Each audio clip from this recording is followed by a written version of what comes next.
আসসালামু আলাইকুম। আমি ডাক্তার তাহমিনা বেগম, একজন স্ত্রী ও প্রসূতি রোগ বিশেষজ্ঞ ও সার্জন। চেম্বার করছি প্রতি বৃহস্পতিবার ও শুক্রবার পপুলার ডায়াগনস্টিক সেন্টার, মাইসি, নোয়াখালী। গর্ভাবস্থায় কোন খাবার খাবেন, কোনটি এড়াবেন? প্রেগনেন্সিতে দরকার পুষ্টিকর ব্যালেন্স ডায়েট। খাবারে রাখুন ডিম, মাছ, মাংস, দুধ ও দুগ্ধজাত খাবার, ডাল, শাকসবজি, ফল, পর্যাপ্ত পানি।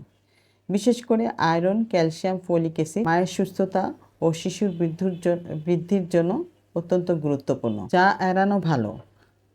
কাঁচা বাধা সেদ্ধ খাবার, অতিরিক্ত জাঙ্ক ফুড, অনিরাপদ অস্বাস্থ্যকর রাস্তার খাবার, ধূমপান ও অ্যালকোহল বর্জন করুন।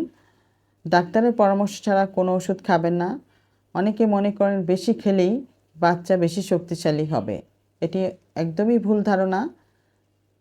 অতিরিক্ত অস্বাস্থ্যকর খাবার খেলে ওজন বেড়ে যাবে, সুগার, ব্লাড প্রেশার সব কিছুই বেড়ে যেতে পারে। প্রেগনেন্সিতে পরিমাণের চেয়ে খাবারের গুণগত মান বেশি গুরুত্বপূর্ণ। সুস্থ মা মানেই সুস্থ শিশু। ধন্যবাদ।